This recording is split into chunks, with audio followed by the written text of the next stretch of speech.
Welcome back viewers, आप देख रहे हैं मांग रहा पाकिस्तान। नागन चुरंगी से बराह रास्त हम ये प्रोग्राम पेश कर रहे हैं और गुफ्तगू का आगाज़ हमने किया था। MQM ने हर सतह पर जो हुकूमत से जो अलहदगी की है, इसकी वजह से सियासी दर्जा हरारत कितना बढ़ेगा, आवाम के मसाइल कितने बढ़ेंगे ना। अब सवाल ये पैदा होता है सर, मैं आपके पास आता हूँ कि अगर MQM जो अब अपोजिशन में चली गई है, मुस्लिम लीग नवाज है, मौलाना साहब की पार्टी है, इमरान खान साहब हैं, ये तमाम जमातें अगर इकट्ठी हो जाएं, ये कितना ज़रूरी है पॉइंट नंबर 1 मौजूदा हालात में, ताकि अवाम के मसाइल हल हों, और क्या ऐसा मुमकिन है?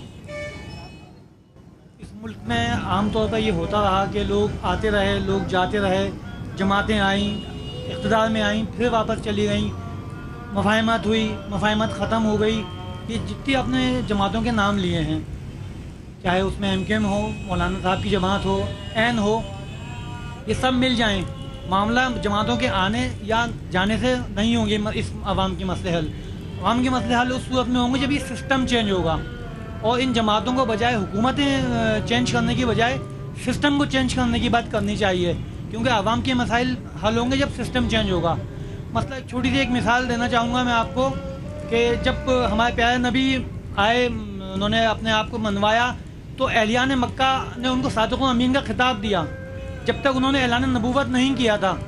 इसका मतलब यह है कि वो उनकी शख्सियत से पूरी तरह जो है सेटिस्फाई थे कि हाँ मोहम्मद सल्लल्लाहु अलैहि वसल्लम तुम सादिक़ अमीन हो, उनकी शख्सियत को मानते थे। और लेकिन जब उन्होंने कहा कि अल्लाह मैं जो है तुमसे कहूँ कि इस पहाड़ के पीछे एक लश्कर है जो आएगा तुम्हें बर्बाद कर देगा, ठीक है, उन्होंने कहा हम तुम्हारी बात मानेंगे। कहले अच्छा, मैं कहूँ अल्लाह एक है और मैं मोहम्मद उसका रसूल हूँ, तो उन्होंने कहा नहीं, तो बिल्कुल ये नहीं मानेंगे। हम बात यही कर रहे हैं कि सिस्टम के खिलाफ, तो सिस्टम को नहीं मानते थे ना। सीरत नबी को सामने रखते हुए हम यही बात कर रहे हैं कि बहैसियत मुसलमान तमाम जो जमातें हैं, आपको लगता है कि वो अपने मकासद को छोड़ के अवामी मकासद के लिए एक होंगी? भाई मेरा मकसद यही है कहने का कि ये तमाम लोग सिस्टम के परवरदा लोग हैं, सिस्टम का हिस्सा हैं। ये वही मैं कहूँगा बात, उन्होंने वो रसूल को मानते थे, लेकिन रसूल जो सिस्टम लाना चाहते थे उसको नहीं मानते थे। तो यहाँ पे भी यही मामला है। MQM को तस्लीम करते हैं, अल्ताफ़ हुसैन को तस्लीम करते हैं। अल्ताफ़ हुसैन अच्छा लीडर है, बहुत बड़ा काम किया। अभी अल्ताफ़ हुसैन के कहने से सोमाली कज़ाकों से लोग छूट के आ गए, लेकिन जब अल्ताफ़ हुसैन कहता सिस्टम बदलो तो आवाम की किस्मत बदलेगी, तो बोलते हैं नहीं हम तुम्हारी बात नहीं मानेंगे। ठीक है जी, आप क्या समझते हैं ये जितनी भी जमातें हैं, आपके ख्याल से अगर ये एक हो जाएं और ये ठान लें कि उन्होंने इस हुकूमत को कोई गलत काम नहीं करने देना है, आप समझते हैं ये तमाम जमातें एक हो सकती हैं? MQM, PML, N, जमात उलमा इस्लाम, जितनी भी जमातें हैं। मेरे ख्याल से तो MQM ने अपना पूरा काम कर दिया पोजीशन में आके। अब सब कुछ है नवाज शरीफ पे, क्योंकि हमारी 25 सीटें, उनकी 92। वो बार बार कहते हैं फ्रेंडली सीटें, असल में सारा मसला है 5 साल तुम करो, 5 साल हम करें। सिस्टम कभी चेंज नहीं होगा, ये अभी भी कुछ नहीं होगा। MQM ने बहुत ज़बरदस्त किया है, हमारी जाने गई 92 में, हमारे लिए ऑपरेशन किया इन्होंने। अभी ये जुल्फ़कार मिर्ज़ा, ये बिल्कुल अभी जो साहब का ये जो हुकूमत है, ये कहती हैं कि हम जितनी बदमाशी कर सकते हो तुम कर लो, एक सीट पे लड़ रहे हैं हमसे। ऐसा नहीं होता मेरे भाई, ये आवाम एक हो गई ना तो ये किसी को नहीं छोड़ेंगे, इनको चौराहे पे लटकाएंगे हम। ठीक है, ओके। और अगेन जो बात अभी से पहले निकली, कराची के हालात आपके ख्याल से बिगड़ेंगे? जो फैसला लिया है MQM ने, इससे मजीद बिगड़ेंगे आपको नजर आ रहा है? बिल्कुल, अभी तशद्दुद होंगे हम पे। अभी कुछ बाज़ जमाते हैं जिनकी 2 सीटें हैं यहाँ पे, जो पहाड़ों पे रहते हैं, वो हमें कहते हैं हम मुसलमान नहीं हो, हम मुसलमान नहीं है मेरे भाई। ठीक है, आपकी बात आगे जी। आप क्या सर, मैं आपके पास आता हूँ। मोहतरम सर, मुझे ये बताइए कि पाकिस्तान की जो हिज़्ब इख्तिलाफ की जमातें हैं, ये मिल सकती हैं, किसी एक लाएमल पे इकट्ठी हो सकती हैं कि जी हम आवाम के मसाइल हल कर लें पहले, बाकी अपने मसाइल बाद में देखेंगे? हल हो सकता है ऐसा? जी बोलें। ऐसा तो हो नहीं सकता, ऐसा तो हो नहीं सकता, क्योंकि ये लोग जब से पाकिस्तान बना ना, ऊपर से कुछ है और अंदर से कुछ है। तो बात ये है कि जारी तो कुछ करते हैं और पीछे कुछ करते हैं लोग। ये क्यों ऐसे लोग हैं? इनको मैंने और आप ही ने तो वोट दे के कहा कि साहब मेरी तकदीर का फैसला करो। क्यों ये ऐसे लोग हैं कि जिनके बारे में आज अवाम ये कहती है कि ये दिखते कुछ है अंदर से कुछ है? क्यों ऐसा है? बात यह है कि ये लोग ना हर हुकूमत में शामिल हो चुके हैं। अच्छा। और इनकी सबकी हुकूमत सबने देखी है, सब जानते हैं इनको, सबने आजमाया हुआ है उनको। सही है। किसी ने मुल्क के नाम से पैसा बटोरा और किसी ने किसी के नाम से बटोरा, मतलब पब्लिक को हर तरीके से इन्होंने कंगाल किया। अच्छा, लिहाजा मेरी नज़र में तो यह है कि यह कोई भी लीडर सही नहीं है। यानी अपोजिशन की जमातें भी अगर एक हो जाए तो अवामी मसला वहीं का वहीं खड़ा बहुत रहेगा। मुश्किल है, क्यों कि ऊपर से लोग कुछ बोलते हैं, अंदर से कुछ बोलते हैं। ठीक है, ठीक है, आपकी बात आ गई जी। आप क्या समझते हैं? बिस्मिल्लाहिर्रहमानिर्रहीम। बात यह है कि कोई हुकूमत आए या जाए, इससे हमें कोई मकसद, हमें आवाम को कोई फ़ायदा नहीं हो रहा, क्योंकि हम इनके ऊपर एतमाद करते हैं, हम इनको वोट देते हैं, तो हमारे लिए अच्छाई के लिए ये हम इनको वोट दिए जाते हैं, लेकिन ये हमारी अच्छाई, आवाम की अच्छाई इनको नहीं पसंद, लेकिन ये अपनी मनमानी करते हैं, आते रहें जाते रहें, इससे हमें क्या फ़ायदा होगा? फ़ायदा तो वो होना चाहिए कि हमें मकसद कुछ करके दिखाएं कि हमें फ़ायदा हो इसमें, कि ये आवाम को फ़ायदा मिल रहा है इसमें, तो हम वो देख रहे हैं कि हम आवाम को कोई फ़ायदा नहीं हो। सर, अपोजिशन की जमातें इकट्ठी हो सकती हैं या नहीं, ये बताएं। अगर इकट्ठी भी हो जाए तो उसका कोई मकसद, अमल मकसद वो कोई फायदा नहीं है। जी, फायदा नहीं आप क्या आएगा। कहते हैं? जी जी, मैं आपकी बात से मुत्तफिक नहीं हूँ, क्योंकि ये जो अपोजिशन की जमातें कभी ज़िंदगी में इकट्ठी हो ही नहीं सकती हैं। उसकी वजह ये है कि जब अपोजिशन में बैठने के लिए भी ये इनसे पूछ कर आए होते हैं कि भाईजान आप अपोजिशन में बैठ जाओ, आपका पैसा आपके घर पहुंच जाएगा, अच्छा, आप बस सिर्फ हमारे कहने पे चलो। ये सब अपोजिशन की जो अंदर सर हर पार्टी, हर सियासी पार्टी नारा लगाती है, गुर्बत, महंगाई, बेरोजगारी, करप्शन, तो यही नारा मिल के लगा लें, क्या मसला है? भाईजान ये नारा कैसे लगा सकते हैं? यहाँ पे कोई एनपी का बैठा हुआ, कोई पीपल्स पार्टी का बैठा हुआ, कोई एमकेएम का बैठा हुआ, लड़ ये आपस में लोग रहे हैं, लेकिन वो सब एक जगह एक साथ बैठे हुए होते हैं। अच्छा। उनका खाना पीना एक साथ होता है। तुम्हारी सिर्फ रिक्शा एक में कभी अलग-अलग- बैठे हैं? तुम्हारी रिक्शा में तीनों साथ बैठे हैं कभी? जी जी बिल्कुल, तुम्हारी रिक्शा में भी साथ बैठे हैं तीनों?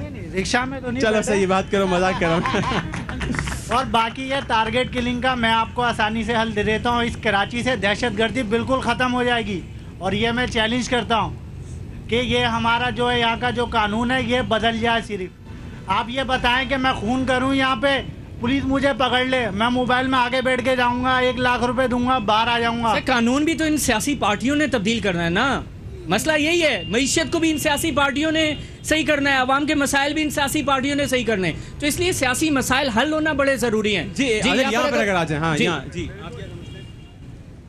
अपने मकसद के लिए तो सब एक हो सकते हैं, अदरवाइज आवाम के मकसद के लिए कोई एक होने को तैयार नहीं है। आवाम का मसला हल करने को कोई तैयार नहीं है। इस एमकेएम ने जितनी कुर्बानियाँ दी हैं, सब कुछ दी है, उसका सिला ये मिला है कि आज दीवार से लगाया हुआ है।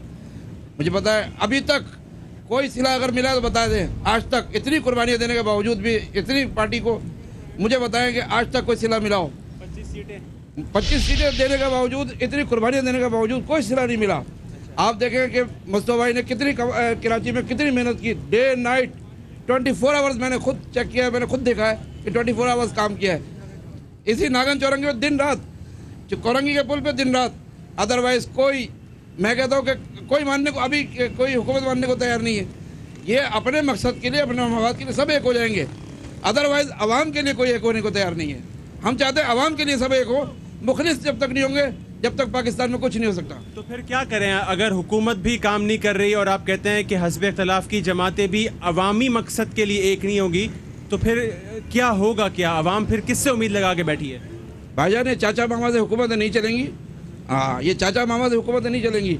ये हुकूमत चलेगी उससे जो मुखलिस हो, मुल्क का मुखलिस हो, अवाम का मुखलिस हो। सर ऐसे ईमानदार बंदे कहाँ से लाएं? अब ये तो आपको पता होगा कहाँ से लाएं। जी जी सर, ये ऐसे सादिक और अमीन यहाँ पहले भी बात हुई, ये ईमानदार बंदे कहाँ से आएंगे? नहीं, मुस्तफा कमाल साहब के जैसे बंदे यहाँ पे हैं, ये नहीं कि नहीं है, लेकिन ये कि लाने वाला होना चाहिए।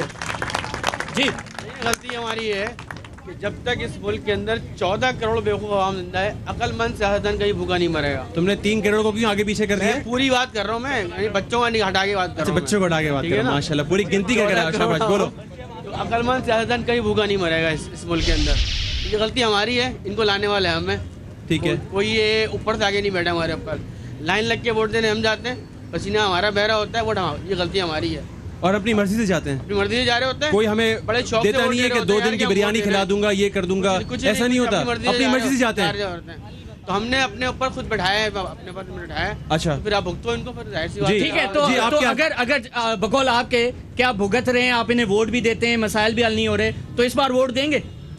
मैंने तो आज तक जिंदगी कभी वोट ही नहीं दिया मैंने भाई। क्यों, किसको दें? नहीं करते भाई। नहीं तो इसमें फखर की क्या बात है? अगर आपने वोट नहीं दिया तो इसमें क्या फखर की बात है? मैं अपना वोट भाई क्यों गलत लोगों में इस्तेमाल, मुझे एक बंदा गलत नजर आ रहा है, मैं क्यों इस्तेमाल करूं अपना वोट? सर अगर आप वोट नहीं देंगे कोई और आपके नाम पे वोट डाल देगा। तो करने दें, वो उसका ईमान है यार, वो अपना ईमान लेके जाएगा, मैं अपना ईमान लेके जाऊंगा, मैं क्यों गलत आदमी को वोट दूं भाई? ठीक है जी, आप क्या बोलना चाहेंगे इस बात के ऊपर? सर मैं तो ये कहना चाहूँगा, आप ये देखें कि ये सबसे पहले बात, ये आप तमाम जमातों की बात कर रहे हैं, आप पहले ये देखें कि ये इसमें मुखलिस कौन है। आप सबसे पहले तो उसको बाहर करें जो मुखलिस है, उसके कैटेगराइज करें। इसमें मैं किसी भी जमात का नाम नहीं लेना चाहूँगा, लेकिन आप ये देखें कि आवाम की बातें किसने की, किस जमात ने की। पेट्रोल के इशू पे, अवामी इशू पे, लोड शेडिंग के इशू पे किस जमात ने बात की? नहीं, कोई नहीं कर रहा होता। आप ये देखें कि उस पर सख्ती से अमल दरामद कौन करा रहा है और उस पर सिर्फ सियासी बयान कौन दाग रहा है, ये आप भी रियलाइज़ कर सकते हैं, अवाम जो है वो भी रियलाइज़ करेंगे कि सिर्फ सियासी इशू पे, सियासी बात पे सियासी बर्तरी कौन ले जाना चाह रहा है और अवामी इशू पे इस्तीफा किसने दे दिया। ठीक है, आप सुने पहले, ये जब ये 3 साल हुकूमत इनकी बन चुकी है, इन्होंने, आप ये देखें कि नवाज शरीफ और पीपल्स पार्टी सबसे बड़ी जमातें हैं, इन्होंने सबसे पहले आवाम के लिए कौन सी बात की? इन्होंने NRO के लिए लड़ाई की, ठीक है, तीसरी बार वज़ीर-ए-आज़म बनने के लिए लड़ाई की। नहीं, लेकिन मुझे एक बात का जवाब दो, अगर इस बात को बुनियाद बना दो, सबसे पहले PML नून ने छोड़ा, जिनको वजारतें मिली सबसे पहले नून ने छोड़ा, उसके बाद मौलाना साहब ने छोड़ा, उसके बाद आप सबसे आखिर में MQM आई है भाई। अगर उस लिहाज से निकाल के देखो फहरिस्त में, तो ये आखिरी नंबर पर आई है। तो अब मैं किसको कहूँ कि N तो पहले ही छोड़ चुकी थी, उसके बाद मौलाना साहब ने छोड़ा, फिर MQM ने छोड़ा। सवाल फिर वहीं आके खड़ा है कि आप लोगों को यकीन है इस बात पे कि ये जमात जो हुकूमत को खुदा हाफिज कह कर इस सवाल का जवाब लेते हैं, इस सवाल का जवाब लेते हैं, ब्रेक ले लें और ब्रेक से आने के बाद एक और सवाल उठाएंगे, और वो ये कि जब तक पाकिस्तान का इलेक्शन सिस्टम जो है वो आज़ाद और गैर जानिबदार नहीं होगा, कोई भी पार्टी कोई मुस्बत तब्दीली ला सकती है, बिकॉज यही एक कानूनी हिस्सा है, यही एक लेजिटिमेट हिस्सा है कि जिसके थ्रू हम तब्दीली ला सकें। लोग यहाँ बात करते हैं कि हम वोट नहीं देते क्योंकि इसकी वजह से तब्दीली नहीं आती, तो तब्दीली हम आवाम नहीं लानी है वोट डाल के। तो गैर जानिबदार और आज़ादाना इलेक्शन सिस्टम के बगैर जमहूरी निज़ाम में तब्दीली आ सकती है। इस ब्रेक के बाद कीप वॉचिंग मांग रहा पाकिस्तान।